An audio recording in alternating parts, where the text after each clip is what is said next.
The town of Berlin. Country charm at the center of Connecticut. Welcome everybody. Let's call this meeting to order. Start with the Pledge of Allegiance. Pledge of Allegiance to the flag of the United States of America and to the republic for which it stands, one nation, under God, indivisible, with liberty and justice for all. Thank you, everyone. Roll call. Council Campanelli. Here. Council Evans. Mayor Kaczynski. Here. Council Luddy. Here. Council Pinesta. Here. Council Rochette. Here. Council Rosso. Here. Mayor, you have one. Thank you. I think Councilor Evans is a few minutes out, so we'll start, and hopefully you can join us in progress. So we now are at the audience of citizens. If there's, this is the point that anyone in the audience wishes to speak to the council, this is your chance. Don't be shy. If you want to come up, now's the time. If I see anybody that wishes to speak. Yeah, if you want, sure. Yeah, you could. That's fine. You could do it. You could do it now. Hey. You got to come up, come up, Roy, yeah. and name and address. Sorry about that. All right. My name is Roy Trowbridge. I live at 219 Percival Avenue. Lived in town here 50 years. All I'm here for is trying to rent the pavilion at Timberland. So we already went through the first two. We went through the chief of police, and we went through the park and recs already. So this is the final step, and we're sitting. We just want to have a celebration of my daughter getting out of high school and actually going into college. Awesome. So it's going to be invitation only. It's going to be basically all adults. There's going to be nobody it's not like a house party or anything like that. It's just because we're here because we're going to have beer and wine. And it's just going to be separated by the grill where everybody's cooking. And it's only going to be, I think, like 4 hours long. I'm not positive on that, but that's why I'm here. Is just, Yeah, any and questions? we have that on the agenda. So when we Okay. get to it, we will. But it's all right. You can speak now. Because when I was at the town hall, that's what it was called. Yeah. They wanted me to speak. Yeah. No, that's So- good. No, that's fine. That's good. All right. Tell us so, your story. You want to hear it? Yeah. Yeah. That's fine. And I don't know if there's any questions, but no, I that's think- it. Just, I think we're good. One Yeah. time. All right. Sit around sit for a few minutes. I We'll will. get to it shortly. Don't go anywhere. All right. Okay. Thanks. Anyone else wish to address the council? Seeing no one, close that portion of the meeting. Move on to our meeting agenda. We'll start with our consent agenda. Everyone has read through the 10 items of the consent agenda. Take a motion. Sure. I will make a motion to accept the 10 consent agenda items on today's agenda. Thank you. Is there a second? Second. Any discussion? Hearing none. All those in favor? Aye. Opposed? So moved. Thank you. All right, so we'll move on to our regular agenda. New business, number one. Okay, the first thing on the agenda tonight is to move to adopt an ordinance for appropriating $500,000 for the construction security vestibules at Griswold, Hubbard, and Willard Elementary Schools and the McGee Middle School for an amount of $500,000. If you remember, there was a partial grant to help pay for some of this funding. So Joe Fozzie is here tonight to discuss any questions you have about the ordinance. Okay, great. We obviously already had our public meeting and close that, so pick a motion on this. I move that an ordinance appropriating $500,000 for the construction of security vestibules at Griswold, Hubbard, Willard Elementary Schools, and McGee Middle School, and authorizing the issue of $500,000 in bonds of the town to meet said appropriation, and pending the issuance thereof, the making of temporary borrowings for such purposes be adopted. Thank you. Is there a second on that? Second. Any discussion? Yes, sir. I just want to make sure the cost of this was included in this year's budget, correct? Kevin? Yes, Kevin.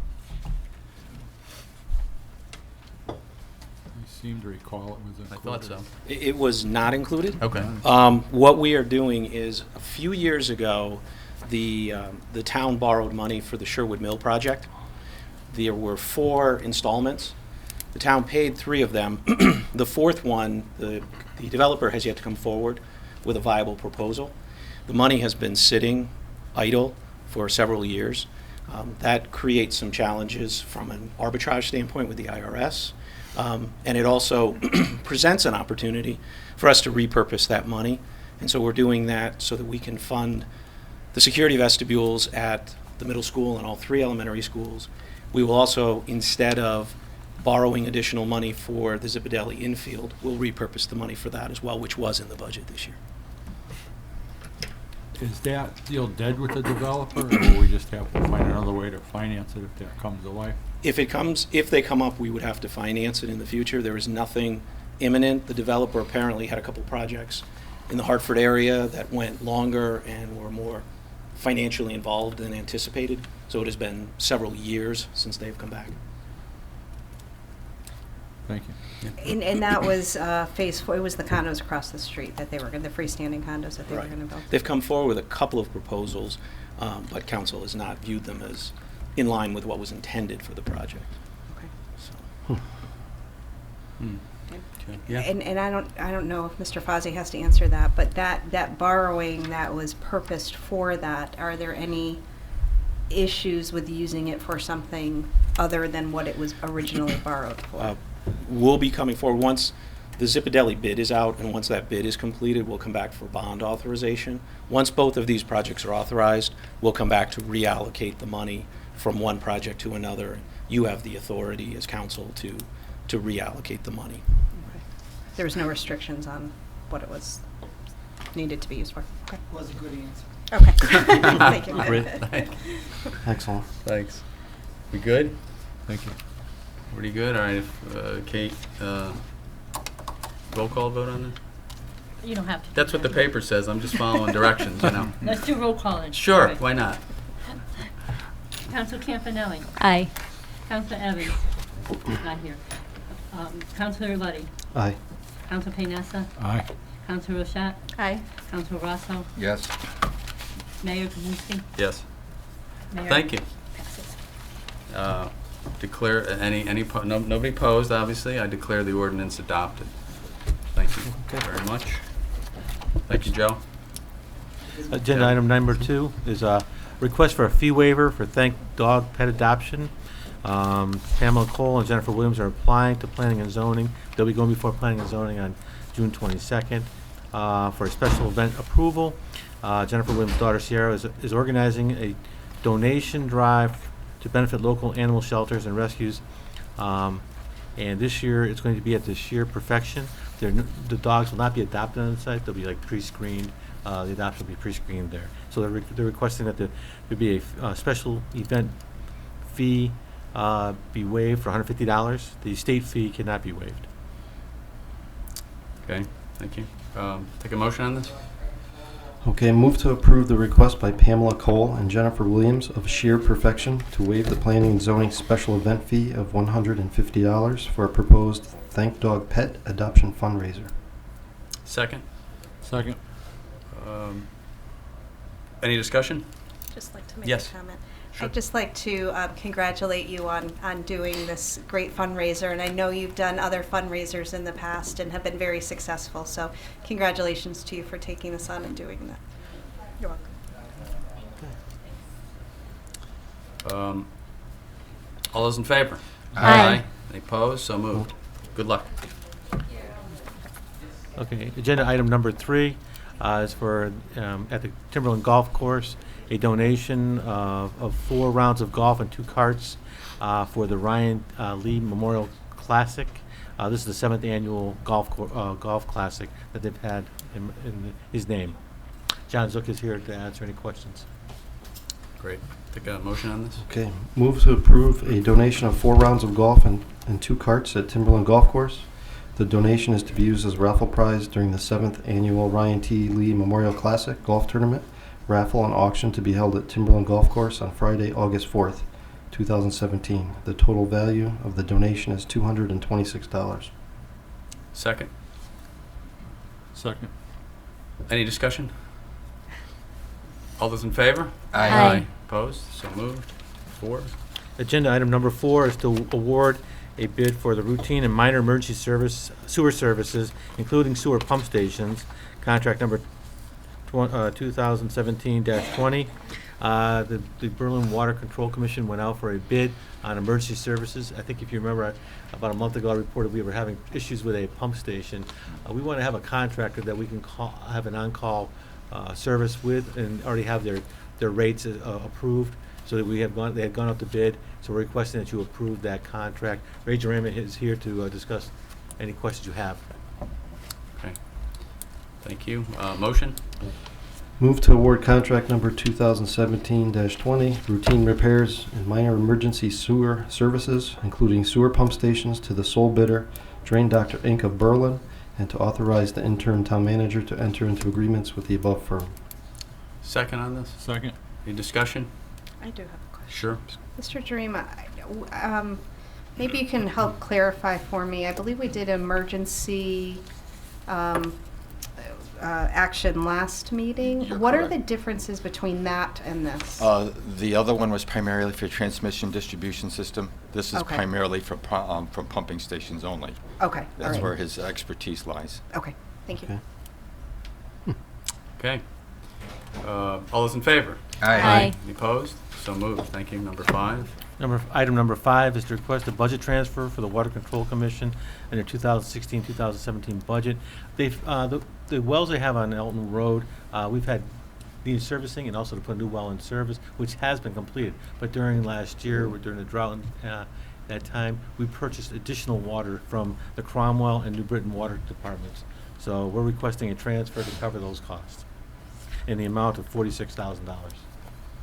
Okay. Motion on this? Move to authorize the budget transfer of $46,000 from the hydrant replacement program account to the purchase water account. Second? Second. Discussion? Hearing none. All those in favor? Aye. Opposed? So moved. Thank you. 6. Okay, item number 6 is to request permission to consume alcohol beverages in state park pavilions for the Dinesh Patel family and the Roy Trowbridge family. They're both having parties. These have been approved already by the Park and Rec Commission. Each one is having a party at either Timberland or Sage Park, Sage Park. And in our ordinances, it requires approval of the council if they're going to consume alcohol. So they're coming to request approval. And that is, we kind of haven't seen that before, or just because it Never. just No. got Yeah, ignored, or whatever happened to it? I We don't can't know. explain. I know when We it don't came know. before me, I Okay. questioned it. We went back. Jenna Cho and I both got into discussion. We went back, looked at the ordinances. It requires approval both the Park and Rec and the Town Council, so Okay. we brought it before you. It's in the ordinance. Okay. So, a motion on this? Sure. Move to approve permission for consumption of alcoholic beverages, BYOB, in town park pavilions by Dinesh Patel family and friends, family and friends party at Sage Park Pavilion on Tuesday, July 4th, 2017, and the Roy Trowbridge graduation party at Timberland Park Pavilion on Saturday, July 29th, 2017. Both parties will obtain tulip insurance. Second on that? Second.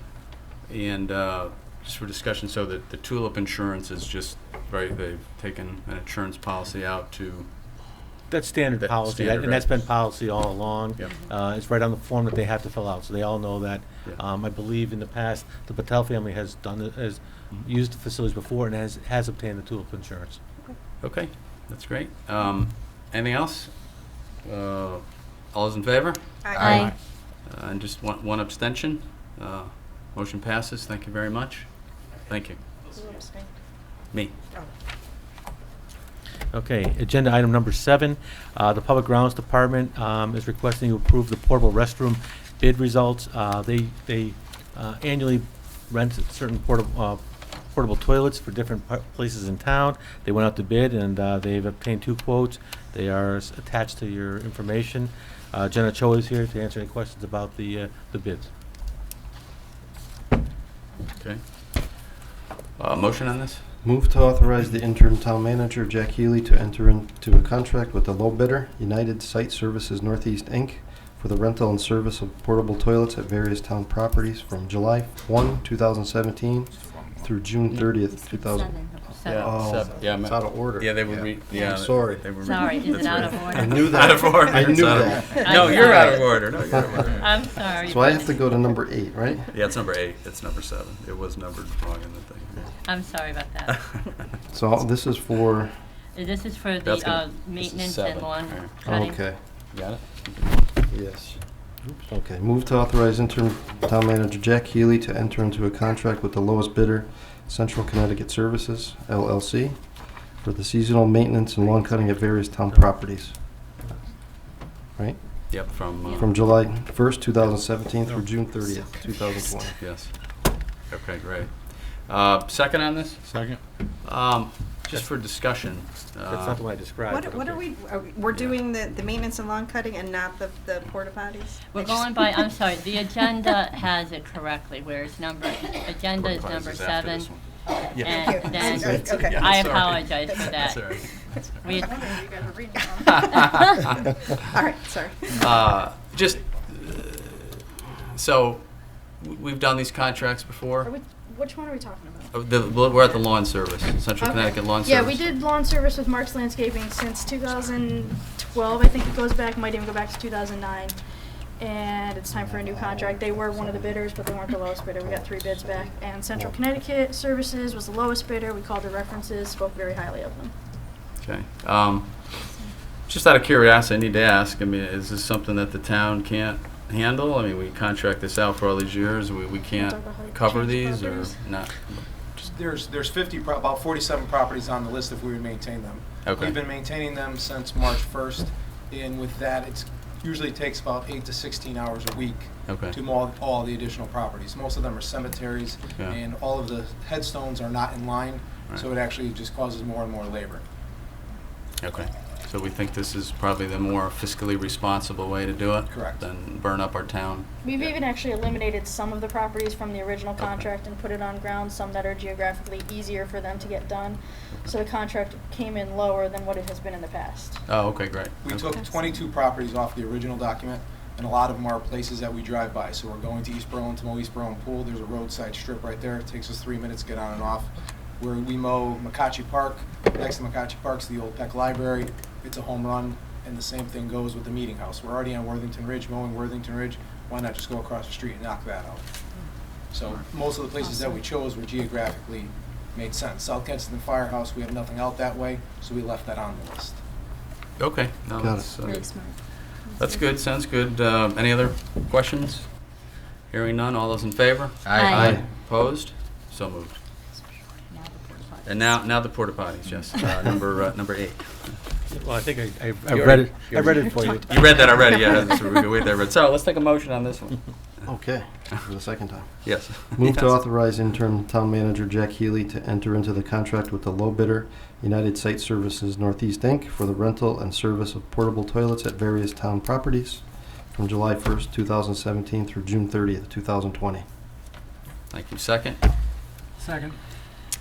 Any discussion? I just have Yes. a question. This does not, is there a porta potty at the garden, the community garden? There will be one on July 1st. Okay, and that's not included in this list? That will be part? That- That's Yes. part of the The- new bid, new. The new contract. Okay, It's okay. the first one listed on the document. Oh, okay, okay. Thank you, sorry. Okay. Any other discussion? Hearing none, all those in favor? Aye. Opposed? So moved. Okay. Agenda item number 9 is the Economic Development Report and discussion. Both Jim Mahoney and Chris Edge are here to give a presentation.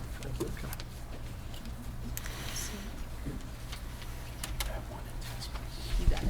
Thanks, Chris.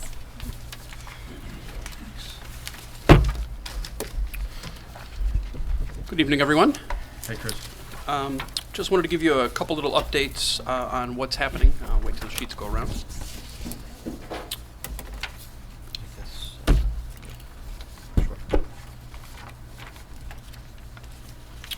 The first is Pro Natural Fitness. They've actually relocated to 365 New Britain Road. That was the building in the rear of the property where the Union had been for a while. It's been largely vacant. They've relocated there.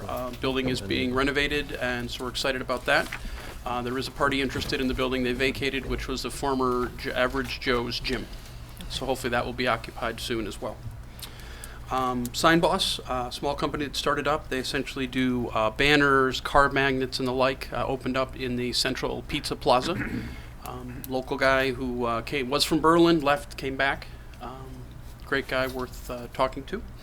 An unnamed firm, only because I literally don't know the name, is coming in to lease about an 18,000 square foot building on Old Brickyard Lane. It's going to be brand new construction, just past the former Arkema facility on the right. There's currently a couple houses, a couple of them are coming down. It is the first portion of hopefully will be a 2-building project. This company is from out of town. They do essentially warehouse and distribution for one particular company. They get large amounts of material in, comes in, goes back out on trucks. It's not going to be a lot of trucks, but the good thing is too, it'll be jobs and a new building to the tax rolls. Star Alterations and Tailoring is opening up next to Liberty Bank in that plaza. It was formerly, I believe, a hair salon.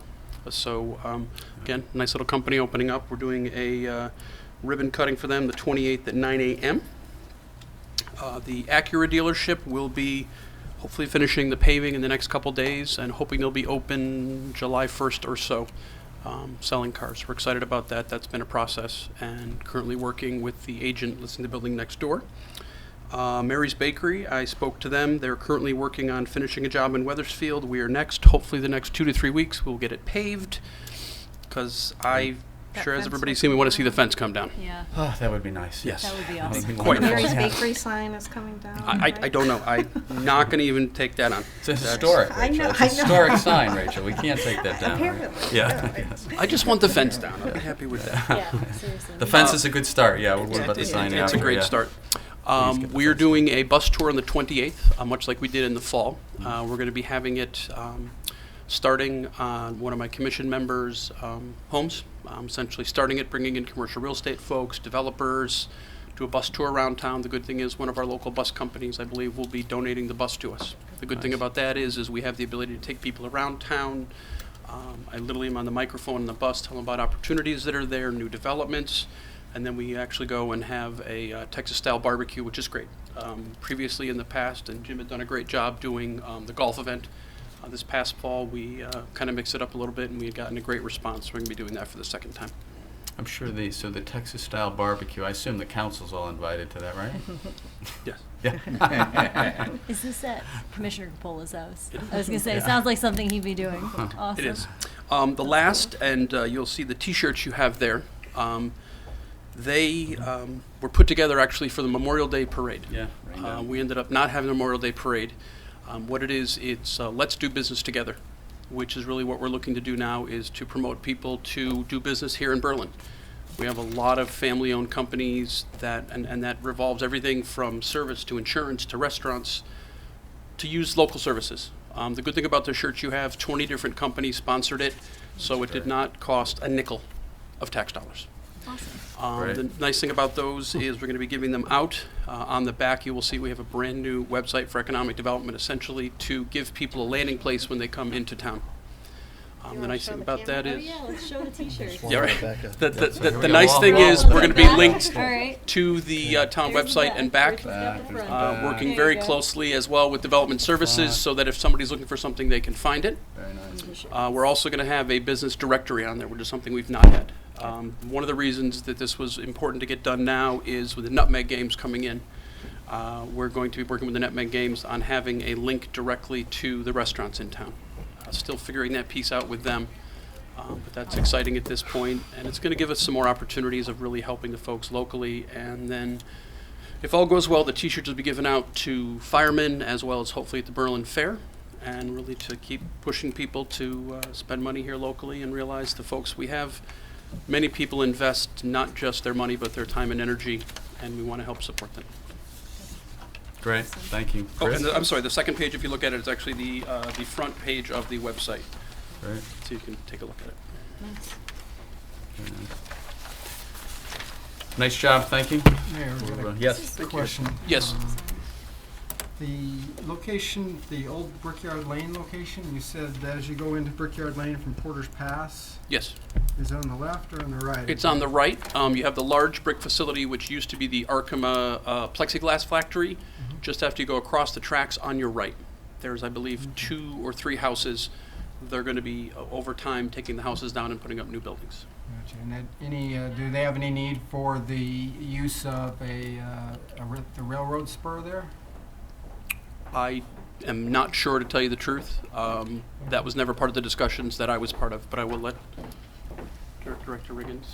There's an adjacent building that I looked at, a similar address that is on the market for, and offers up a railroad spur to it also.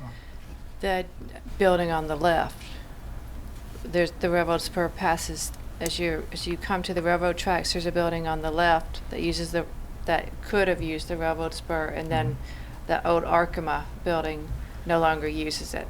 But to correct something that Chris said, when you go over the railroad tracks, there's a vacant lot that's on your right, and that's where this warehouse is going. They store paper goods so that people don't have to store them in their office, and then when they're ready for their amount of paper, they immediately supply it to you, so they distribute paper. Then after you get past the large lot where this building will, for the most part, go, you have the 3 individual houses. Those are staying as of right now, but they have to convert to conforming uses. And so the first house is going to be used as a caretaker cottage, half office for these people, because the warehouse is going to be just a warehouse, no office or anything like that. So the first house will convert to half office, half caretaker cottage, and then the remaining 2 houses will have to be abandoned, and that's taking place right now, and then either used for, well, the middle house is really the only one that's left. It will have to be used for a use that's allowed in that zone. The 3rd house has been converted to JL surveying. As far as the rail spur goes, they have not addressed any interest in using that rail spur, and that's something that we are, where's Jim, that we are talking about as a town as to what will be the future of this rail spur. Does that help your question? Yeah, is that the land they're clearing now? They cut the trees down? Yes, sir. Okay. Yes, sir. Awesome. Thanks. Thank you, Helen. Okay, thank you. Chris, any other questions for Chris? Thank you very much. Appreciate the update. Thank you, Chris. Really appreciate it. I'm glad we get to hear about it, and cameras are going to report on it, so this is a good thing.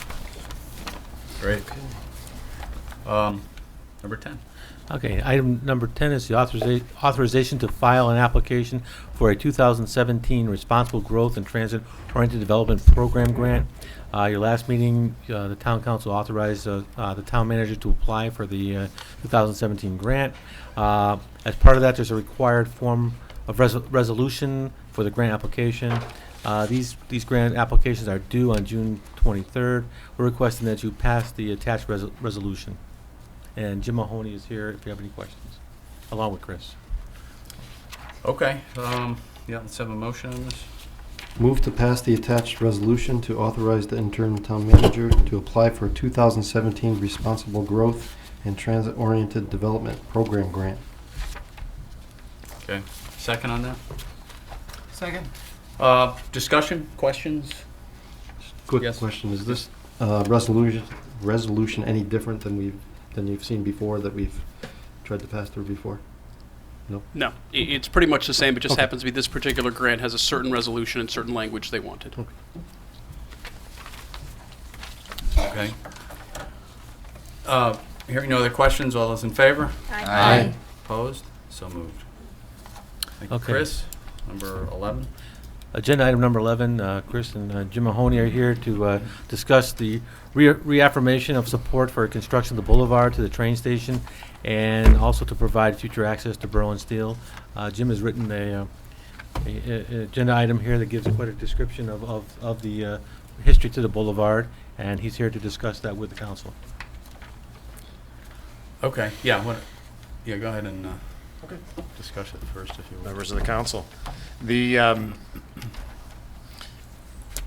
as we stated, obviously the Boulevard, Town Council authorized an application for a grant several years ago to construct the boulevard. Originally, the idea was to provide a main entrance to the train station, as most from a functional and design point of view. And subsequently, obviously, a lot of things have happened. Recently, the council authorized the RFQ for the 3 sites together, 903, 913, and 889. The boulevard was going to go through 889 Farmington Avenue. We planned, as we planned the train station project and the coordinating with DOT about the expansion of the parking lot for the train station, the boulevard design was taken into account so that, that the train station parking area can accept the boulevard at a location, and we were planning on bringing underground utilities to that point. Right now, the electrical services are above ground at the train station, and once we bring the electrical to the train station parking lot, they would eliminate the above ground poles except for the one at the far back of the site on the Berlin Steel side, and then they would bring it above ground there and then across the tracks.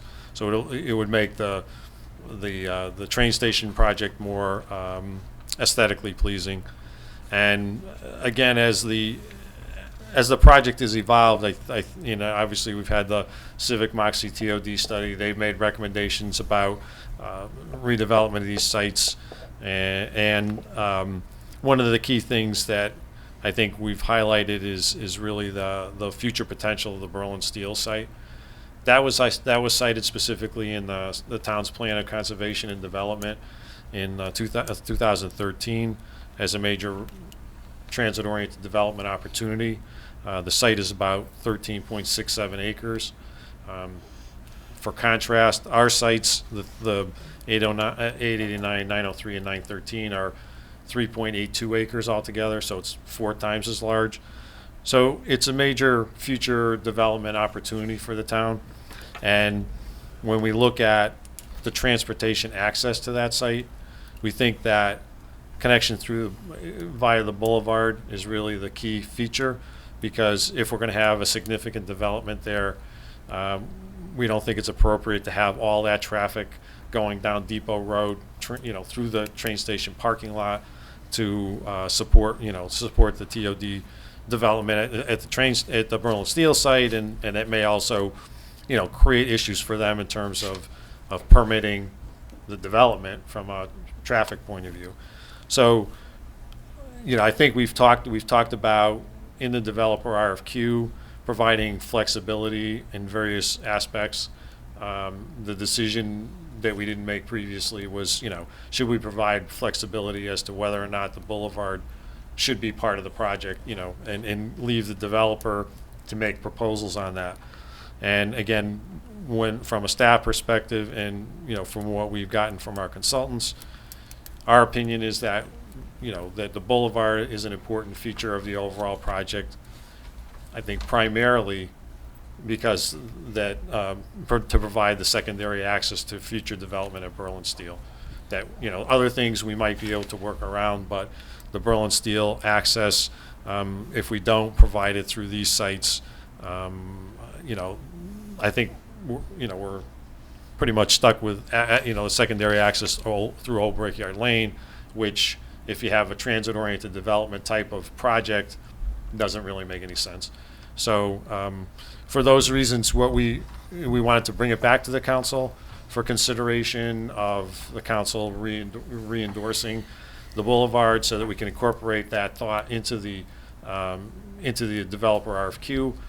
We don't have to determine at this point the exact design and location of the boulevard. We can certainly work with the selected developer on those factors, but we thought it would be worthwhile if that's our policy, that we make it clear to the developer.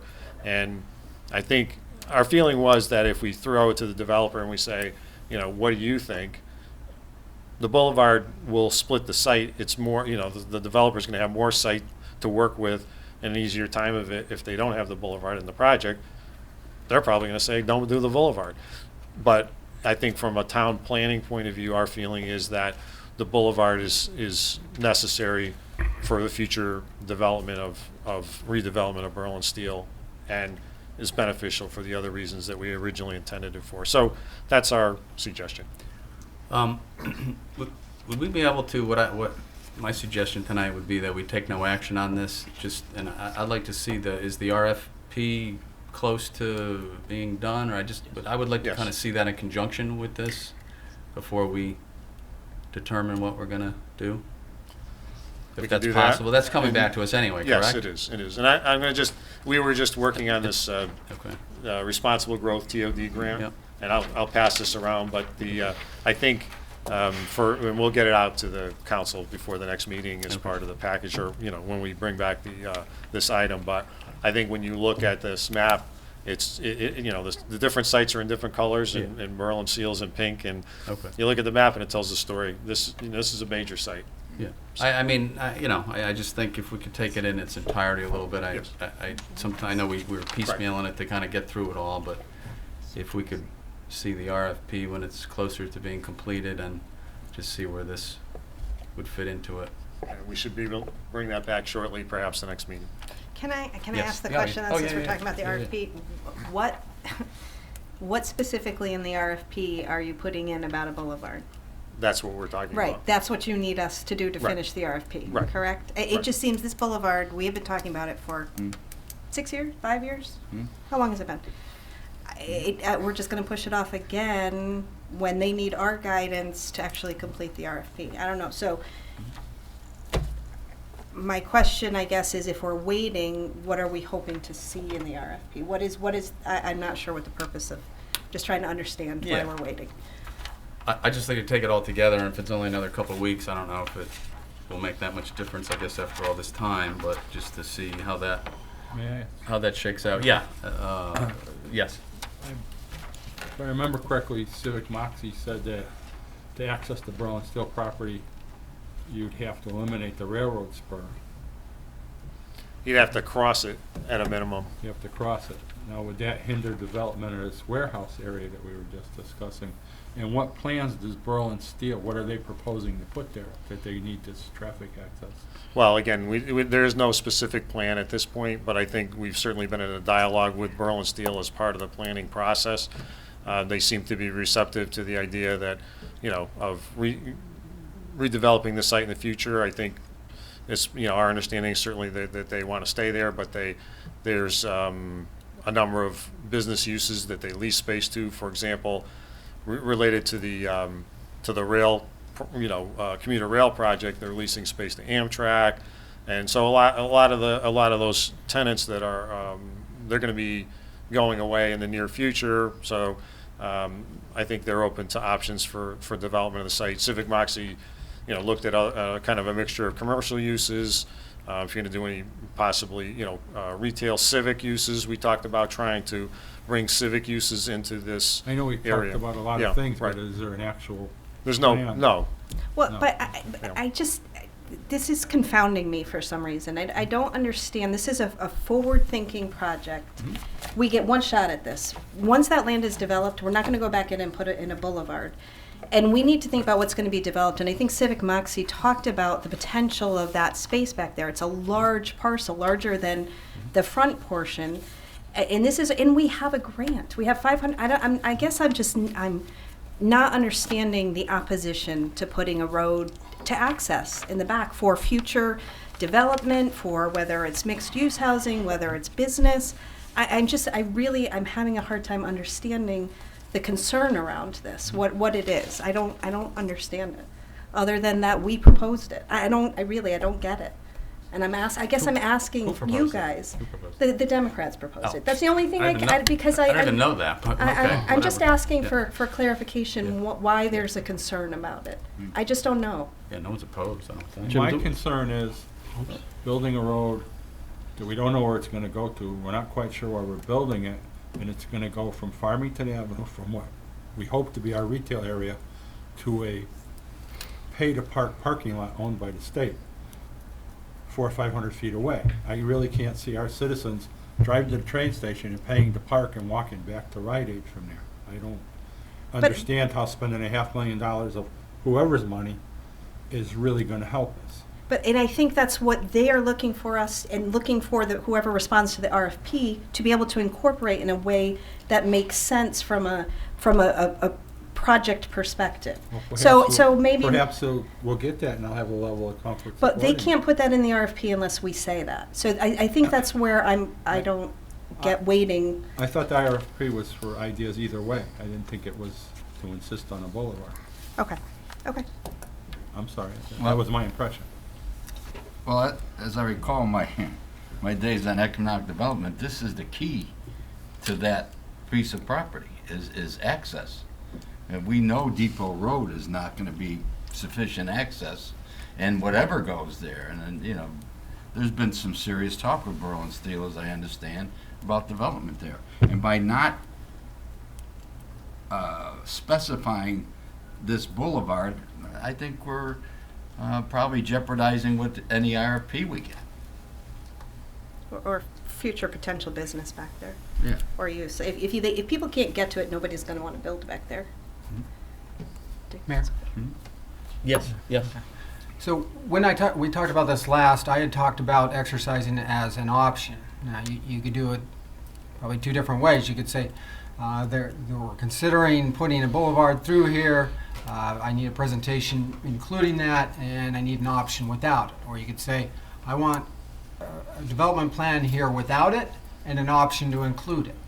Typically, you would do the include it and the option without it to ensure that you do get some sort of proposal with respect to it being in there. I don't know if there's concerns about when you get a response back that has maybe less expense to it.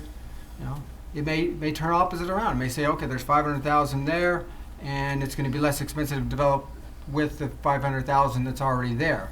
But to limit ourselves and say this is the only thing we're going to do was my concern as I read through this again, saying, oh, we're coming back, and I thought I had recommended and suggested that we look at those as options. Whichever way you set up the RFP, my experience is if you don't say this needs to be in as your prime proposal, you're not going to necessarily get that. But if you put it in, and if you put it in as prime and you put it as an option to not include it, and don't limit the developmental opportunities that folks could come to you with. Does that make sense, Mr. Mahoney? I think I understand that approach. If the council, is, I guess, wants to consider with or without the boulevard, then that's the way we'll write the RFQ. We reflected on, again, on the comments and felt that when we look at it from a planning perspective, that we think the boulevard, is an important feature of the overall project because of the Berlin Steel situation. And so that's what we're, coming back and recommending, because again, if that's what is in the best interest of the town, then put it in the RFQ. If it's a decision that hasn't been made and you want to see both options, and if you don't think that the boulevard's important to service the Berlin Steel site in the future, maintaining that is not important, then we don't need to require it in the boulevard in the RFQ. So that's the decision. We're trying to get bringing it back because we feel like, from our perspective, probably it's better to put in to require the boulevard because of the Berlin Steel site. Isn't that the recommendation of the Economic Development Commission? I don't know if they really do. I don't know if they made that pure recommendation, but from our discussions, that was what they wanted to be able to have the access to Berlin Steel. I don't think there was an actual vote taken that way, but that's been our discussions based upon that and looking at what Civic Moxie has said. Okay. Question, Mayor? Yes, go ahead. Sure. Jim, so what is the technical term for what Depot Road is? Is that a private road, or is that a... Yeah, I believe it's a private road. Okay, so I understand the train station needs some kind of access. Did Amtrak propose a road or anything? Do they own something on their end? They, I'm just wondering why they designed this new project and they didn't and they're leaving it to us to build them the road. But I know it's a grant, Well, I and I think- know there's probably yeah. a time limit, so we have to move on it. Again, so. I think the train station itself, when they first, I think the state DOT now, is leasing the site, and they're the ones that have designed the parking lot and have rights from Amtrak. Amtrak owned, I think, Depot Road. That's, as my recollection, they own that section of Depot Road, and then beyond, and Berlin Steel has rights. And for the train station parking lot, they did a traffic study and demonstrated that Depot Road would be sufficient for the to service the train station parking lot. Again, so it's not, if we didn't have the issue of Berlin Steel, I think it would be perfectly logical to say, let's look at the RFQ both ways. But I think if Berlin Steel gets redeveloped, that, in my opinion, that Depot Road's not going to handle the traffic. So we're going to really need a second means of access and egress if it's going to be, a transit-oriented development type of project. Yes, Rachel. Yeah. Without putting the boulevard in now, so let's say it comes back and the council decides we don't need it, and 889, 903, and 913 get developed. Berlin Steel says we're gonna, let you guys use some land for development. Would there be any way to get back there without either having to purchase land or go through development that's already been? Not that I know of, no. We would have to purchase more land, or Or they get would, or land, developer would, whoever, we'd have to yeah. get an easement from the current development. So if we are looking at Berlin Steel from a future perspective, Yeah, or we it need could a, be. we need a road to get back there. Yeah, again, I think if it was stayed in industrial use, so if it stays light industrial, and you did additional things on the site, maybe you can access it through Old Brickyard.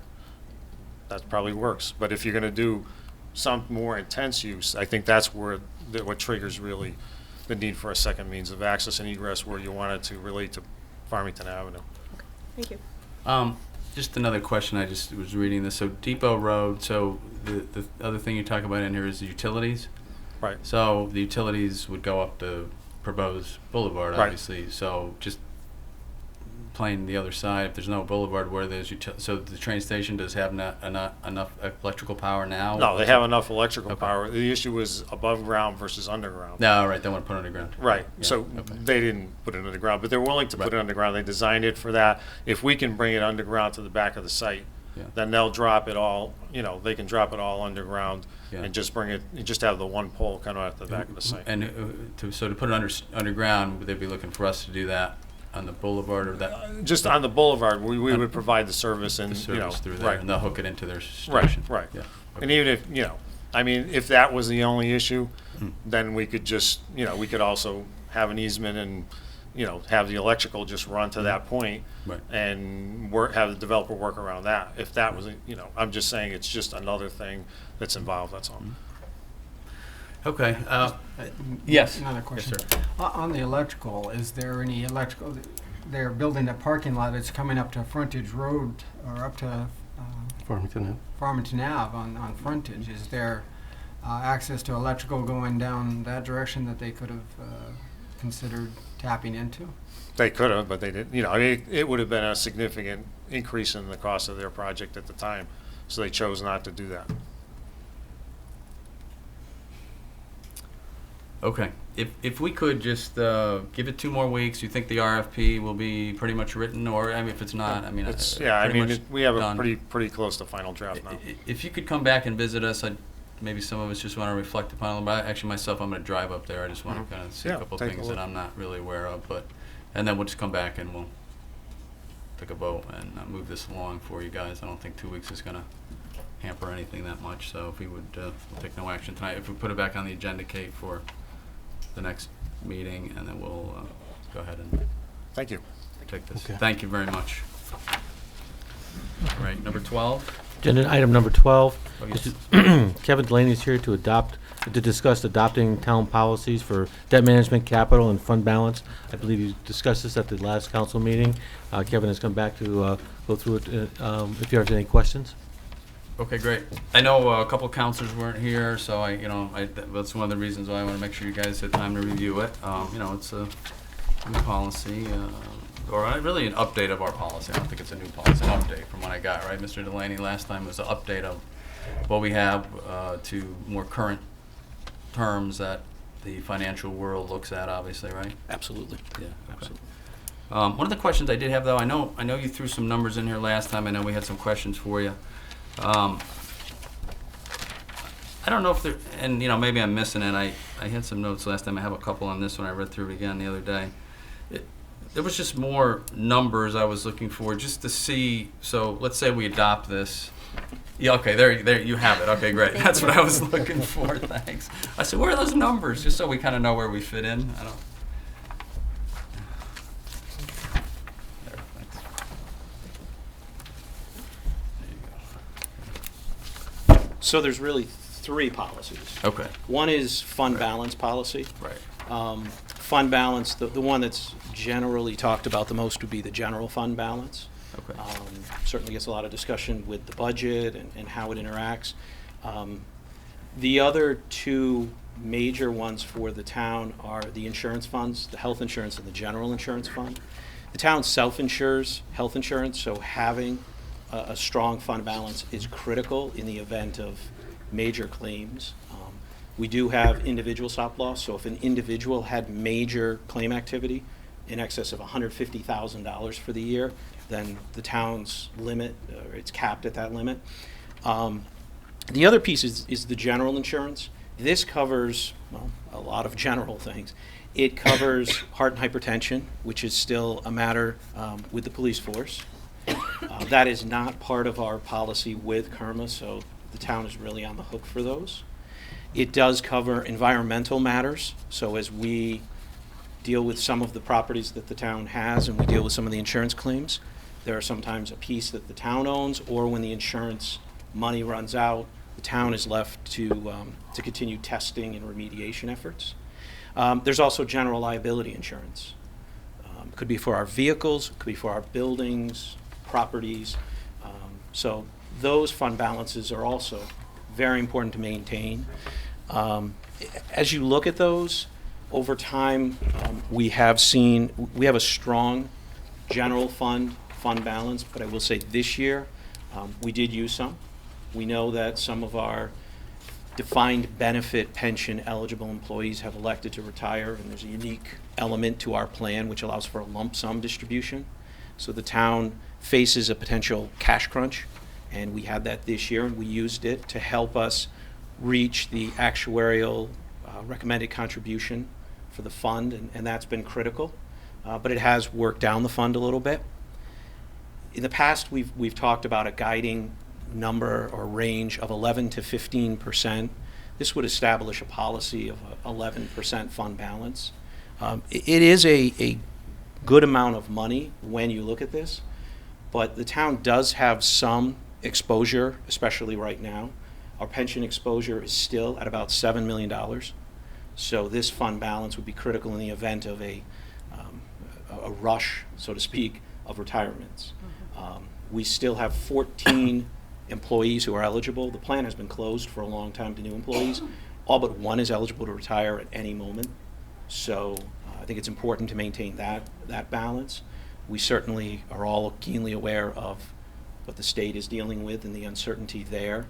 I don't envision that that's a single year issue as the state tries to work through a lot of its challenges. So I think it's important that we maintain the balance in the event of unforeseen circumstances. And as far as the insurance funds, we are light on the health insurance fund, and we are solid on the general insurance fund, but combined, we're a little bit over the minimum, which is good. The town has taken some steps this year to try to deal with the health insurance side, one of which is really encouraging health savings accounts, high deductible plans, to move some of that responsibility to employees. The town has also introduced, for those who elect not to move to the high deductible, a 4-year program that will shift a good deal of the cost, 10 percentage points more of the cost to employees versus the high deductible plan. So really trying to both encourage and for those who stay with the PPO, shift that burden. So it's a lot about one of the one of the plans, but I think the fund balance plan is critical. Can I ask questions before you Sure, move on sure. to the next thing? So for stop loss, you said we have individual. Do we have ag, or it's just individual? Aggregate was eliminated 2 years ago. Okay. The aggregate insurance cost us $400,000 a year. Okay. And we needed to be 25% over the projected claims. So to give some perspective, we were looking at between 9 and 10 million of projected claims, so we would need to be north of $12 million of claims in order to recover. Yeah. So the decision was made that the $400,000 was better spent trying to shore up the fund rather than buy insurance. And the second question I have is about fund balance at 11% as the target. So my concern with that, I think we've always been around 12, 13-ish percent, maybe creeping up to 14, but usually 12 to 13. If we set a target as 11% and then have a situation where pensions come due and we have to dip into that and we're falling below 11%, is there a concern that our rating will take a hit for that? I feel like, you know, they're looking for 12 to 15, and if we're already targeting below that and then we get a hit, our rating is going to fall. That is certainly a risk. There's no doubt. Right now, we're in a bit of a quandary. Our debt load is high. We saw, for example, when the auditors were here, we're close to 100% of our budget in outstanding principal and interest. So one option, if we had a rush on the pension fund, would be to issue pension bonds. Those come with a couple of critical responsibilities. First, we need to get approval from OPM to even be able to go out and sell bonds. I have no doubt we would accomplish that. The town has a very strong payment history and strong financial positioning. However, one of the requirements is that the town would pass an ordinance requiring funding, the annual required contribution annually. So it would immediately need to be included within the budget. So it would somewhat tie the hands. Not only that, but it would further increase the debt level that during the ratings call we had this year, we were teetering right between adequate and weak in terms of debt level. So that is one option.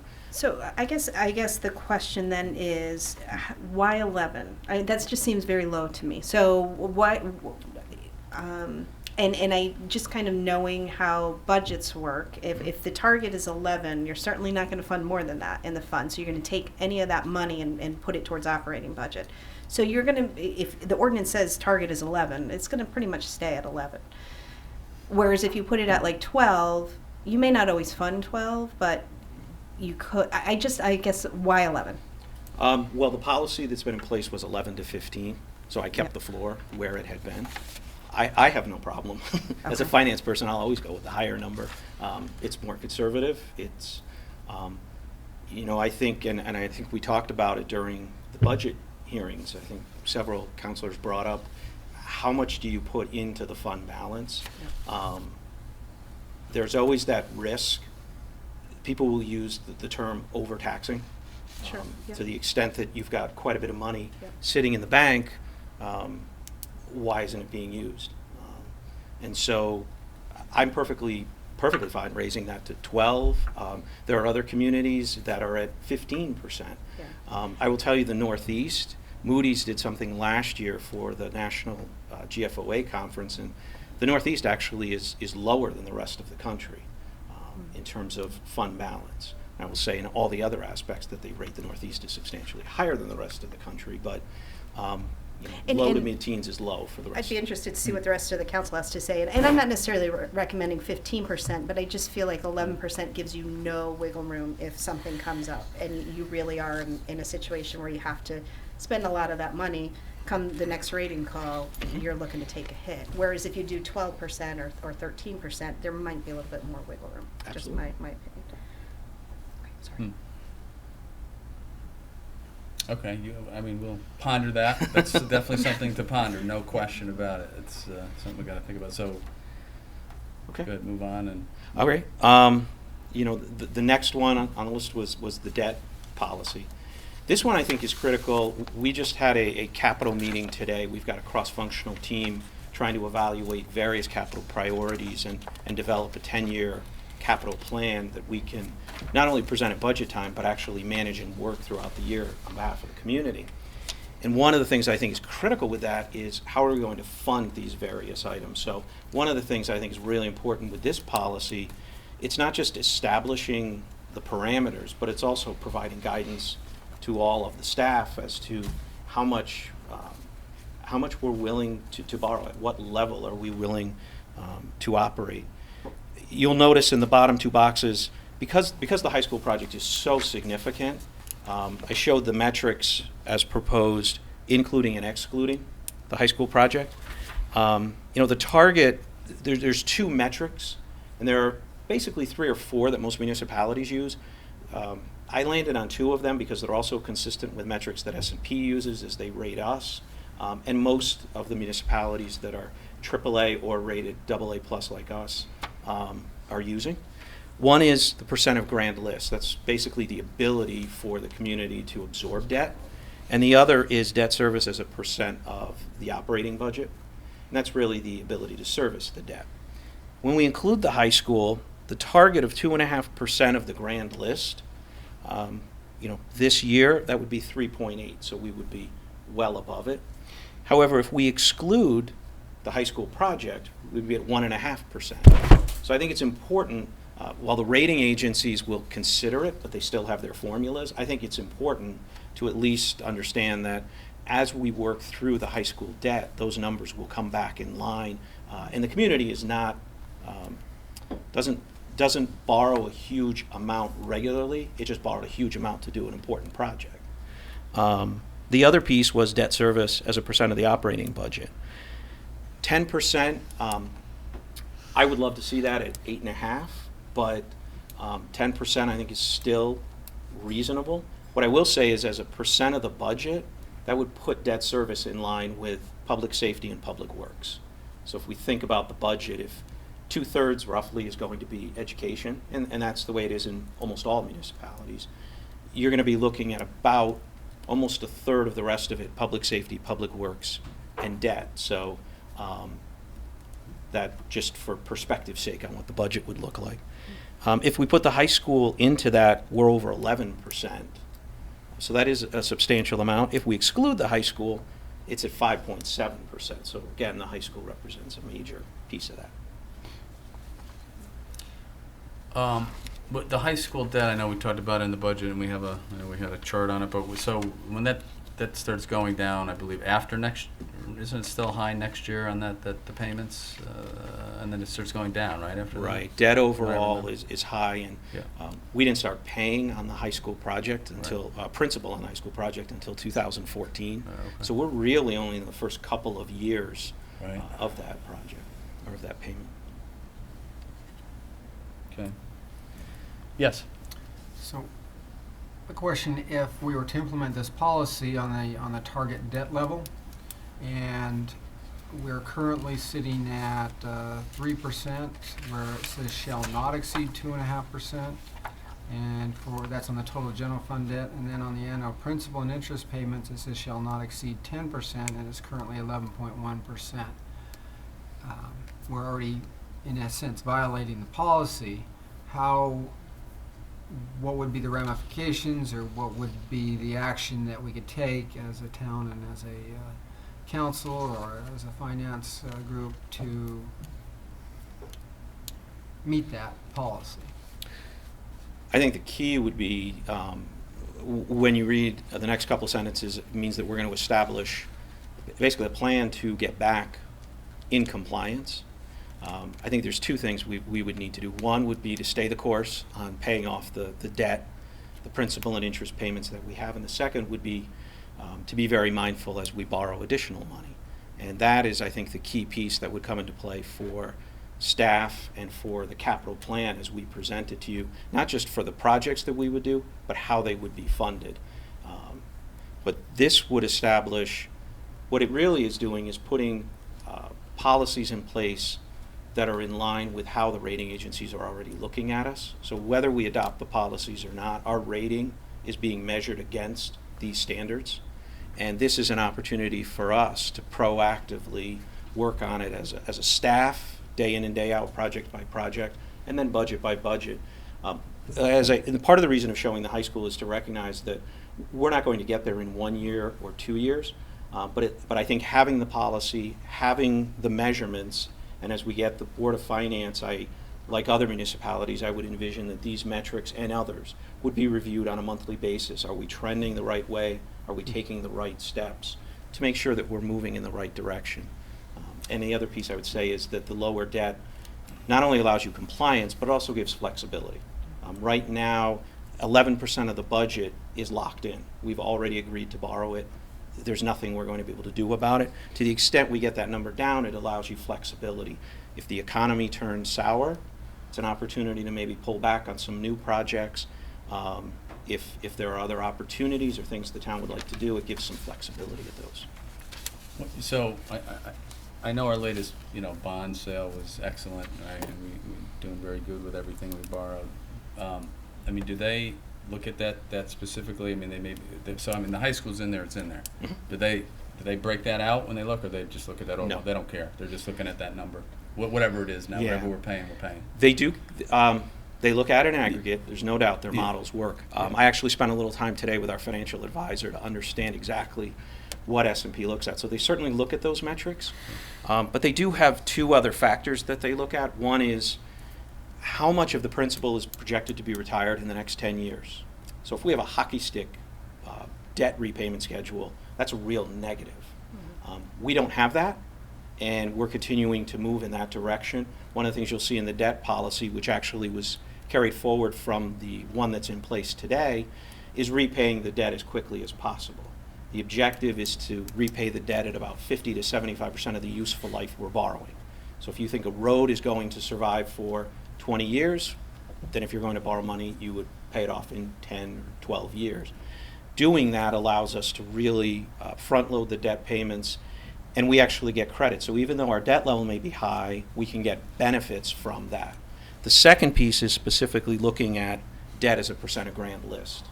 And anything under 3% is viewed as a positive.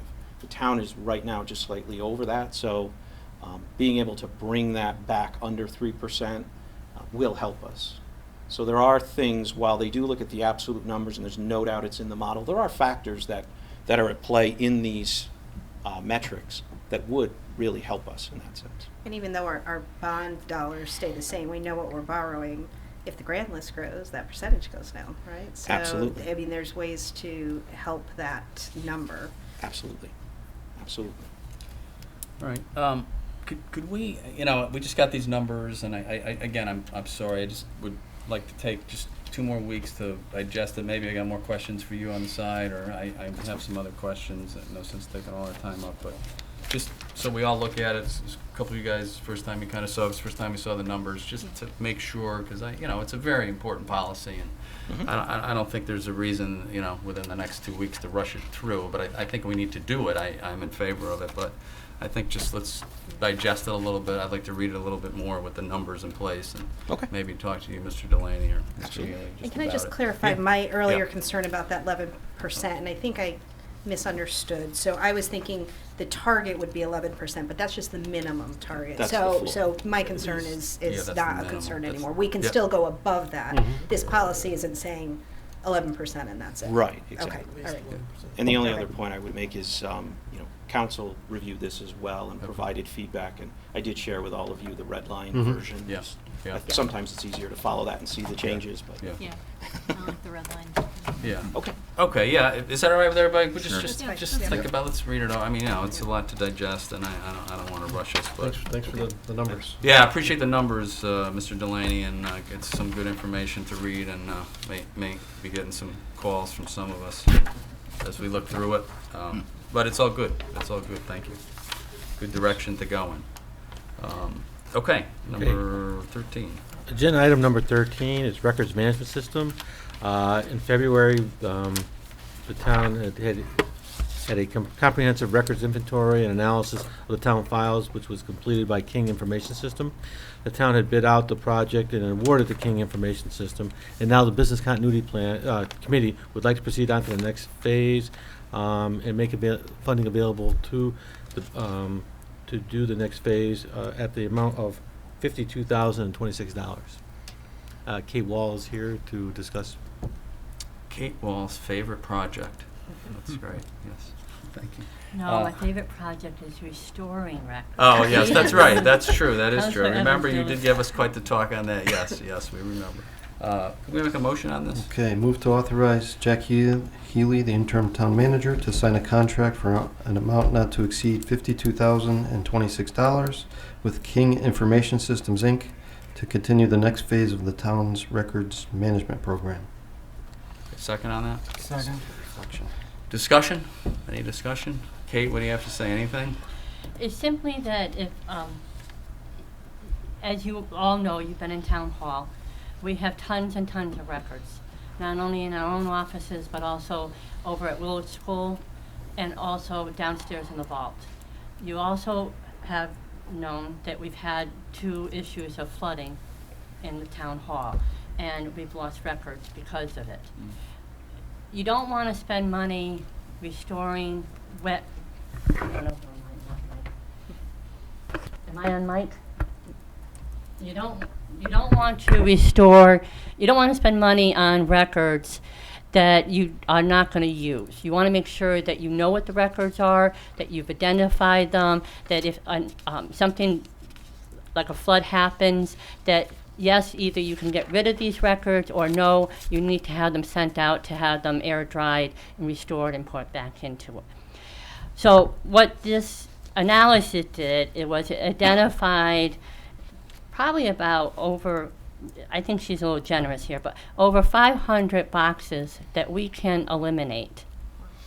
All right, I know, that's huge. That's great. And what we're talking about not only is the freeing up of the space, but then if there's a longer retention schedule, then really and truly the use of the paper, we can start microfilming, scanning, really buying into the fact of being able to look up records in a quicker, better manner. And also, you all are familiar, I think, that I have Laserfiche. I use Laserfiche for the minutes. If you ever went on the website, you see those. And I also use it for things like my military, the contracts, numerous different pieces of paper. It's very satisfying that if Jack is looking for a contract and he says to me, I need this contract on uniforms, I can just push a button, email it to him. There's no paper involved. Plus the fact that I can find the documents, okay? I will say that my office was told we were an A+ in this. But there's also offices that are very good. The problem is they don't have the staff. So what this company will do is they're going to spend approximately 80 days between the 3 people that will be coming in and out. They will go through the records. They will put the records that we can get rid of on the state retention destruction form. We'll put them in a pile so that we know when we get the permission to destroy them that we can destroy them, shred them, get rid of them. The other thing will be to identify records that can be microfilmed. Microfilm is the only form for permanent records. You cannot, just by scanning them, it doesn't replace the microfilm. So, but on something like contracts, they're not a permanent document. So you don't want to spend the money microfilming them. But to scan them, to make it easy to email them or to get them to other people, is a great tool. All right, so they're going to go through, and in their proposal, they had also wanted to have more shelving. The shelving, as I mentioned in the write-up, we're going to wait on. Number 1, because I think I can get a better price. But number 2, until they go through all the documents and we find out really what we have to keep, I don't want to spend money on shelving and then find out we're not really using it yet. The other thing, though, is we have to look at moving the food pantry out of the downstairs vault. And I'm not sure how that's going to be accomplished yet. The interim town manager and I have spoken about it. We're going to work, and see what we can do. You shouldn't have food with paper. It's just a bad combination no matter what. All right? So there are... So right now what this will be is simply to purge what we can get rid of, They will be reboxed in uniform boxes, the information that we need to keep. The stuff, it won't be a hodgepodge. You're not going to have all this miscellaneous documents that nobody really knows what that means. And then you're going to have also a computer index software program that will identify that box. So that box is number 18. Even if it's moved to another location per se, I know everything's in 18 that I need. So, and then the best thing, because I'm big on following up, is that going forth, once we complete this, we will be audited as a town every 6 months to make sure that we remain on track and that we don't have this issue again in 10 years when I retire. Okay? Yes. Have we ever thought about like a storage, like Iron Mountain or something? Is it just cost prohibitive, or that way everything would be in one place? You wouldn't necessarily have the concern about water damage. Is it an access issue? It's an access issue, and it's also a cost issue. Right now, we use Iron Mountain for our microfilming. Okay. Okay, because that, of course, is off-site and, you know, secure in the whole bit. I've been to Iron Mountain in New York, and it is a fascinating facility, but it would be the accessibility. Okay. Enfield has a record retention center. So they actually have a building where they have a staff there that signs everything in and out and the whole bit. It would be, I think, is a phenomenal state-of-the-art center, but I think that's cost prohibitive for Berlin. Okay. All right. And I think, too, is that this will help, well, town clerks especially, but, you know, I'm going to say also maybe development services. We're so afraid to throw something out because we might need that at a future date. You know, because it's always the one thing, you clean your house out, and it's the one newspaper article you throw out that you wish you had. But we have to let go sometimes. And it's kind of... Can I come in and sing Frozen songs? You know, as soon as I said that, I was going to like... Could we have a record burning? That's what you're saying? We can burn a bunch of stuff and just all cheer and it's all gone? Or Yeah, no? but hopefully this will free up space. As you also know, we're all limited with our space issues in Town Hall. And this will hopefully give us a little bit more, you know, put us on the right track. And it will be a training time, too. So that's one of the biggest things. They will start, if you approve this tonight, they will start this in September. Great.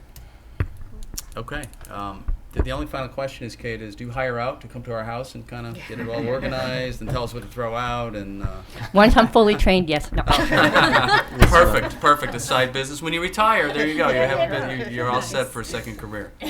All right. So we have a motion on the floor. Any other questions?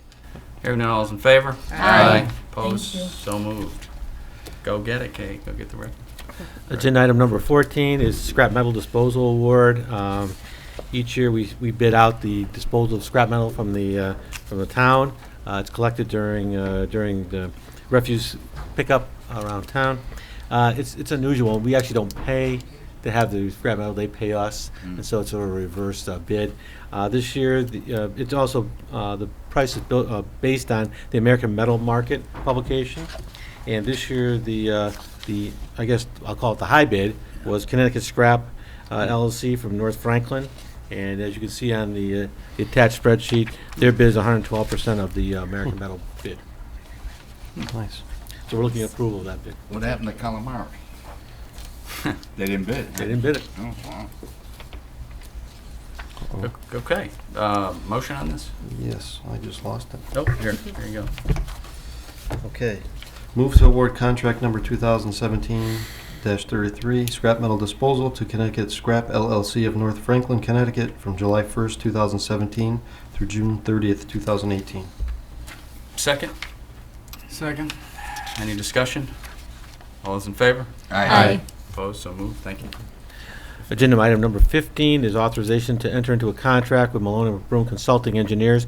We did an RFQ. We interviewed 3 firms.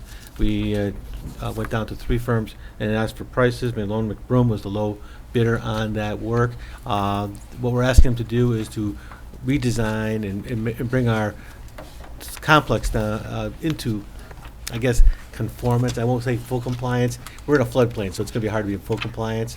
But there's some things that haven't been done. First of all, we have to actually deed back some property to ourselves. So the road, when the site was modified down there, the street lines were never resurveyed and put back. So we have to do that. Then we're going to look at each of the functions down there to see what needs to be done to bring them into compliance with stormwater regulations. We have to put some covers over where we have our solid waste material and our recycling materials. And then look at the buildings also, where we wash our trucks, where we get the salt off them. We have to look at that, see what we need to do as far as treating that water before it goes into the sanitary sewer. So we have $469,000 set aside for this. It was part of the closeout for the Bristol Resource Recovery's Operation Committee's transfer. So we have this money available, and so this is the first step. Okay, thank you. Motion on this? Move to authorize the interim town manager to enter into a contract with Malone and McBroom Consulting Engineers and enter into change orders as needed for the amount not to exceed $47,080 to provide for the solid waste transfer station improvements. Okay. Second on this? Second. Questions? I just have Yes. a question. When you look at bids where the low bid is less than half of the high bid, do you, I mean, that's yeah. a lot lower. So you make sure that they're comprehensive in their numbers Yeah. and, okay, that like strikes you It'd sort of as- be nice to be able to say, in industry, lots of times we use the adage, look at the high, look at the low, throw them both out and take the Right, middle. right, You know, right. But in town, we can't do that. So we Yeah. do go back and we do talk with the firms. In this case, Malone and McBroom is doing quite a bit of work for the town. They do this. They're doing the sidewalk project. They're the engineers on that. They're also the engineers on the high road bridge project. So they're a good firm. I've got confidence in their numbers. The one that was high, it was interesting to have them come in and talk, but they had a different perspective of what we wanted to have done down there. But it's a good question. Thank you. Thank you. Hearing nothing else, all those in favor? Aye. Opposed, so moved. Thanks. 16. Okay. Number 16, I think you're all aware, I think you've had information about this, but this is to approve acceptance of the right of first refusal for the Esther Woodruff property. That property is one that abuts the Worthington Meeting House. There's a home there and some property. It's been talked about for parking and other things, but at this point, the family has asked if we would enter into the right of first refusal. I did talk with legal counsel about this, that it wouldn't oblige us to take that property, because at this point, we don't have any money in the budget to do this. I'm also securing estimates on what it would cost us to have our own appraisal done. We were supplied a verbal appraisal of what the property is valued at. So we're asking the council to approve the right of first refusal. Okay, let's take a motion, we could discuss it. Move to authorize the interim town manager to sign the right of first refusal for the Esther Woodruff property. Second? Second. Okay, discussion, just Jeff, Mr. D'Onofrio, just so, I mean, I certainly, obviously there's no money in the budget, but so this is not binding us at all, obviously, if the time comes that we could perhaps purchase, totally up to us, yes, no? If there's ever an opportunity for a transaction, it just gives you a seat at the table. To do it, There's yeah. no obligation to exercise Yeah. the right of first refusal. If you don't like the price, if you don't like the time, you just walk away. Yeah. Okay. Obviously, we all know funds are at a premium. I don't know, where this will ultimately play out, but it does give us at least an option for the future, whenever that future may be. So, let's say the rest of you. Anybody else? What do you think? I'm all for options. Just doesn't really Yeah. bind us. Options, right? Options. Options are good down the road. See what happens. Yeah. Yeah, just wanted to share some of the folks that are highly interested in this as an opportunity. Many of them are at the Historical Society's annual meeting this evening and a program at the museum. So they certainly are very interested in it. And so I just want to share just a few brief snippets from one of their members and one of the advocates that I've worked with as a committee member from the council. The indication is that it would remove, and has already been mentioned, the one negative that we hear from the public, that there is not enough parking at the meeting house. Mrs. Woodruff, she indicates, sincerely feels her property is meant to be part of the meeting house and and it would give her peace of mind. Again, this is the comments from Lauren Stubb. Would give her peace of mind to know the town at least has intentions to make that happen. Her husband's name is on one of those that it's written on the rafters in the attic of the building. Her father-in-law was longtime town clerk Arthur Woodruff, who rode his bike to and from the old town hall several times a day. Family has a deep connection to the town. We put in $500,000 in stabilizing the building, and it can't necessarily be repurposed. We have a responsibility to see the project through. She has some discussion about choices between AstroTurf football field and potentially of completing this some time ago. The cost of finishing the project is small in comparison to other proposed projects. It's an open for public use. It's not like the town can sell it off now. The grants we've obtained over the years and the nature of the bonding include caveats that the building remain a public building. Zoning would not allow commercial use even if those restrictions did not exist. It is time to recognize that the buildings are responsible and we need to move forward even if it is in small increments. We lost Kensington Grammar School's potential as a senior housing or community center. Lack of maintenance and sale to ineffective developers, again, her opinion. We lost our beautiful train station with all its potential to showcase our town. We lost the old town hall by selling it to private citizens. I think I still see the sign on the hall. I wish that would change, my opinion. Something good needs to happen with the meeting house, the one historic building left with potential to be something truly special. With the Woodruff property, there would be sufficient parking plus a spacious lawn, space for outdoor events such as the old Weathersfield hosts at their Webb Dean Stevens Museum houses. Meeting house would not only safely hold Berlin's historic treasures, and we heard a little bit of that earlier from our town clerk here, but would provide meeting room space for the community. Berlin's trying desperately to create reasons for people to visit here. Meeting house would be something truly unique. She's seen it many times, but when people happen upon the historic district, they cannot believe we have this treasure and are not promoting it more. Following through on a project like this would restore a sense of pride in our community where often people grumble about there being nothing unique to attract visitors here. And she asked for us to move forward with signing the first right of first right of refusal agreement, and indicating that this opportunity will be lost forever if you do not, as with other lost opportunities. Thank you. How many acres is that? Do we know? You remember? I believe it was like three acres. It goes from there down to the turnpike, down right? to the turnpike. Yeah, Yeah, okay. yeah. Quite a lawn. Someone's gonna mow it. Yeah. That's the first thing I thought. It's got to go on the contract. Yeah, there you go. And we'll just pave it and you can park on it. Pave it over, yeah, Then there you you get the go. snowplow. Okay, motion on the floor. No further discussion. All those in favor? Aye. Any opposed? So moved. Thank you all. Actually, the house is, if you go inside, is actually pretty nice. Yeah. Okay, great. Okay. 17. Number 17, the town has previously entered into licensing agreement for mowing certain pieces of property, allowing farmers to mow certain pieces of property for the hay. This came up recently, and we went back, we found that there were licensing agreements, so I'm requesting that we enter into a license, you give me authorization to enter into licensing agreement. The particular one that I was looking at was with Ryan Matson. He's the one that contacted us, so I'm requesting approval from the council to allow us to enter into this license agreement, allow this to happen again this year. Okay. Okay, motion on this? Move to authorize the interim town manager to enter into licensing agreements for the mowing of certain pieces of town property for hay. Second? Second. So they are mowing our property. I mean, they're taking the hay off it, obviously, which then we don't have to do. Right. And they've been doing this for years. I think. It sounds like it's been going on for quite a while. I know yeah. people do it. Yeah, I know some people that do it, so.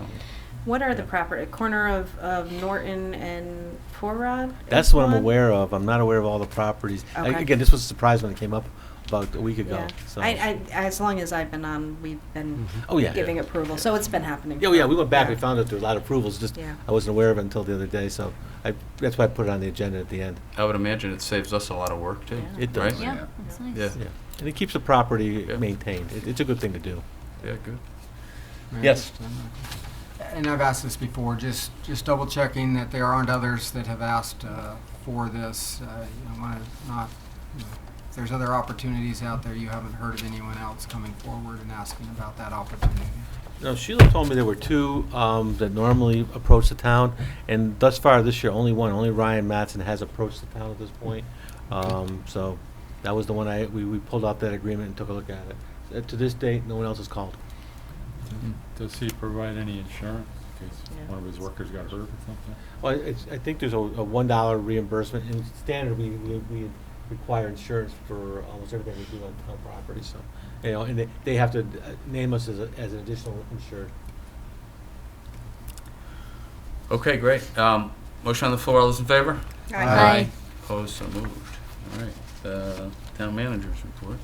Okay, town manager report. Well, talking about bricks in the train station, there was, I think you were aware, there were quite a few requests for bricks, and at this point we're holding it up. We were talking with Kermit and everything. There's a liability with taking the bricks when they're covered with lead paint. Actually, we're able to find someone to go in there who's trained in this and identified bricks that weren't covered with lead paint. So we secured about 50 bricks and had them moved to the Worthington Meeting House inside, so they wouldn't. They're there for the Historical Society, so they do have 50 bricks stored right Dave, now. hey, they can do fundraising. They can auction off those 50 bricks. There you go. There you go. We need more than that, I think. We better look for some more. Can we find more bricks? Well, there's only so much time in a day, but it is a start, and we understood that there was quite a bit of interest in it. We worked with DOT, and we were able to get them to agree to allow us to go on the property, look at the bricks, and we were able to identify at least 50 bricks that had no lead paint, so there's no liability to the town. Do you think there's more there available? Or we don't know. I don't know how. I don't know. You have to go in and dig around. At this point, we're Steve Wozniak is getting in there to start doing an investigation of the site. So when he's there, we'll ask him to. Because there's some property we were thinking of buying. Maybe how many bricks do we need? Maybe for that, we need a lot of bricks. Make a sidewalk. Yeah, well, whatever. So, repurpose. And the lead paint is a problem. Yeah, lead right? paint. We can't mess with that, right? Yeah. Another thing, I've talked to you before about is Main Street, and that we're talking about realigning that. And you had approved recently Cardinal Engineering to do some realignment with the grant money. Well, the very first thing I required them to do is have a meeting with all of the shop owners, and we had it at Kensington Pizza. Okay. And it was a good thing. I mean, it actually got a lot of feedback, positive feedback from the shop owners down there. They're going back now and taking the ideas that they got from the shop owners and look at what we can do to help with that, help get them to, any modifications we can make to make it better for them. And most of the complaints, I would say, centered on removed parking. They don't like the islands. They don't like the way it removed 4 to 6 spots from them. So I would say probably 80% of the comments we got were about parking. They don't like the bricks, the gap in the bricks, things like that. So we're gonna look at things we can do. But it was a good thing. We were there for about 2 hours the other day. Wow. And Did they I will say, notice any increased traffic? I'm sorry, what? Did they notice increased traffic? I don't mean by automobiles, but by shoppers or No, what they've business? said is they've seen a decrease, and that's why I think we have to do this. Hmm. They said that they lost traffic, particularly a couple of them, like the barber shop and the Kensington Pizza. They said they've lost. If you're in a pizza shop and you don't have parking, he makes a very good point. Normally you pull in, grab a pizza, jump out, get back in the car, and leave. And there's a limited number of spots for him to do that now.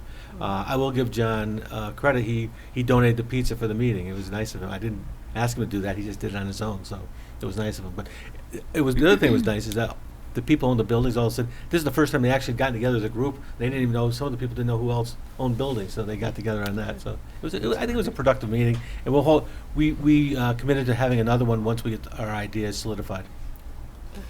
Good. So you think we'll be able to add back we're going to figure out what to do with the parking for them, if that's the biggest issue? That's the focus. If that's what they want, I think that's what we need to focus on. Yeah. Okay. So, Farmington Avenue Bridge, I know everybody wants to know about that one. It's ongoing. It's still going. It's one of those projects. The big dig in Boston might have Yeah, been right. done quicker than that, and that was many years. Maybe cheaper too. I don't know. No. Okay. No, I know that. Actually, DOT and the town have agreed to a certain extension, but that was it. And some of the extension was that we have come to is based on certain events. You look at the logs and see what happened to delay the project. The contractor's asking for additional time. We've told, both us and DOT have told them no. So their extension goes to, I believe, the end of July, early August. Beyond that, there's $1,000 per day liquidated damages that they have to pay. And that's our position. Can they finish it by then?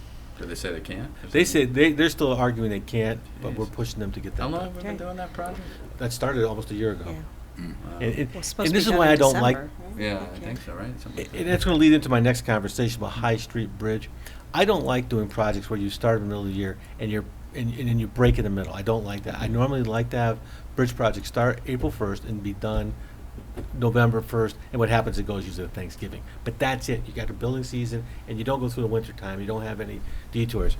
High Street Bridge, we're running into some actually it's paperwork problems right now that are delaying the project, getting easements and things like that. We just got the final easement from New Britain the other day.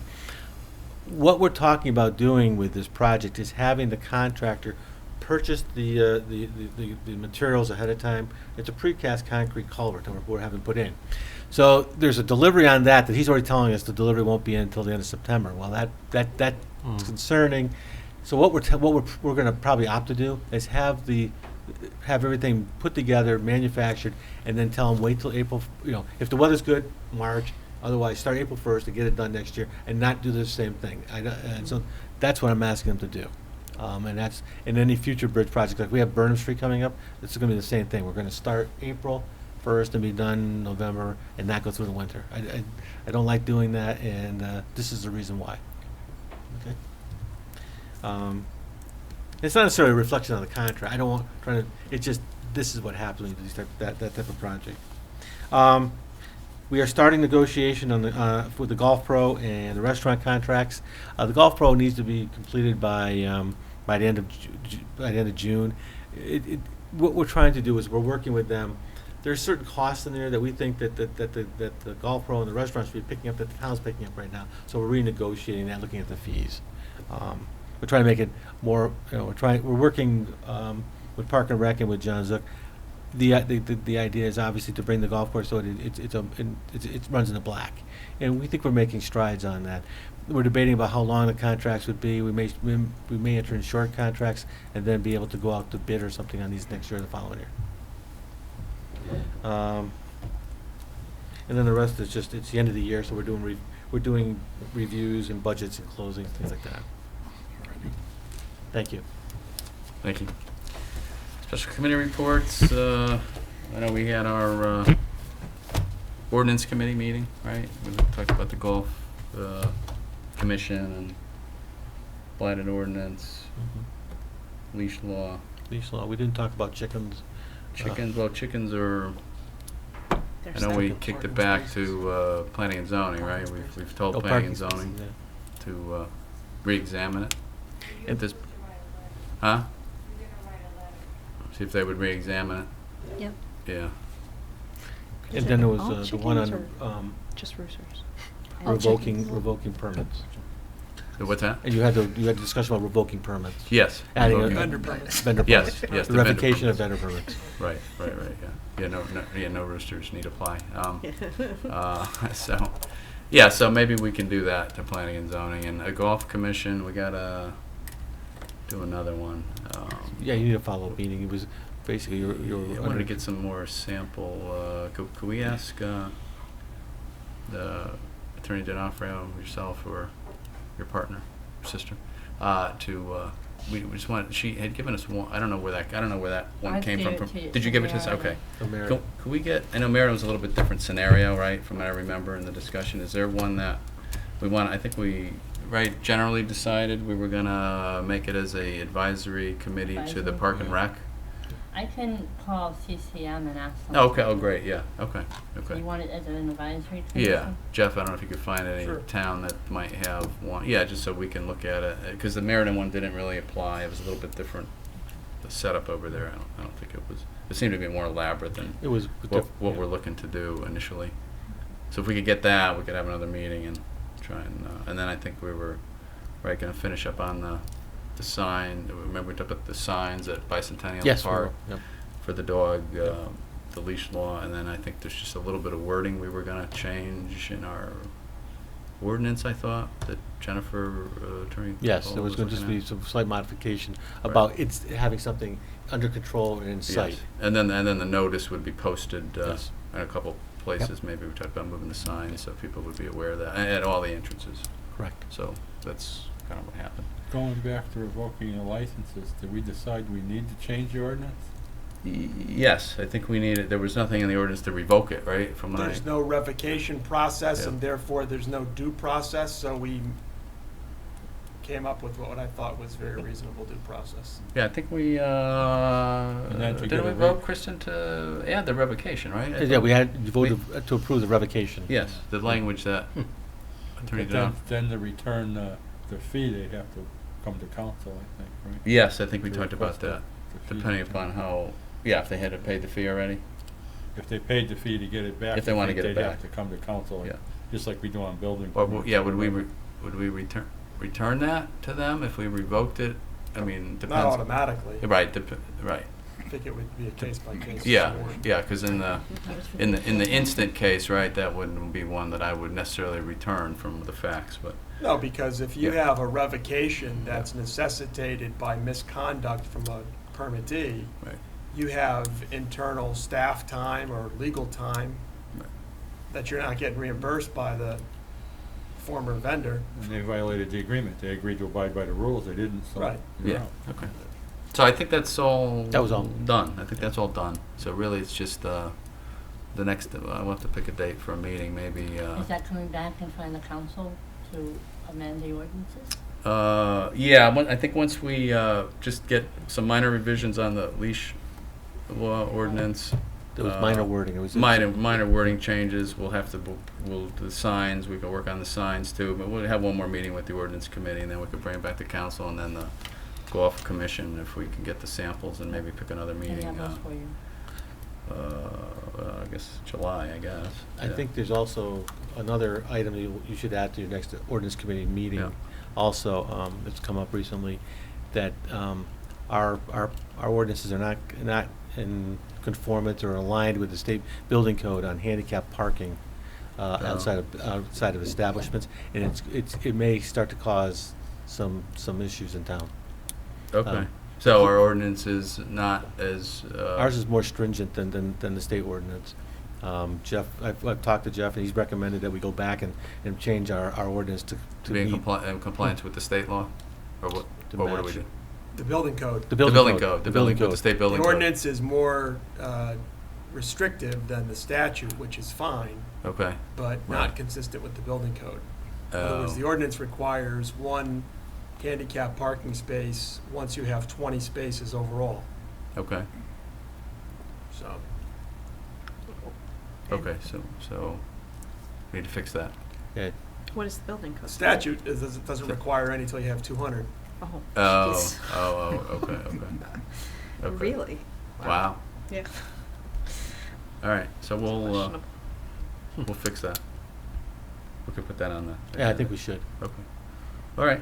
That was the ordinance committee. Any other committees? I guess we didn't have any. Well, we have our town manager search tomorrow committee, but that's an executive session. So Is that 6 or 6:30? 6:30. Yeah, okay. Right? Yeah, yeah, 6:30. yeah, Right? Yeah. yeah. Board Ed, right? Huh? Yeah. Board Ed again? Yeah. Yeah. Same place. We probably should be there a little bit early since we're starting at 6:30. Oh, are we starting at I think- 6:30? Is I that what we think- said? Yeah, I think that's what she has told the Okay. candidates, so we probably need to be Okay, there. a little bit early. Yeah.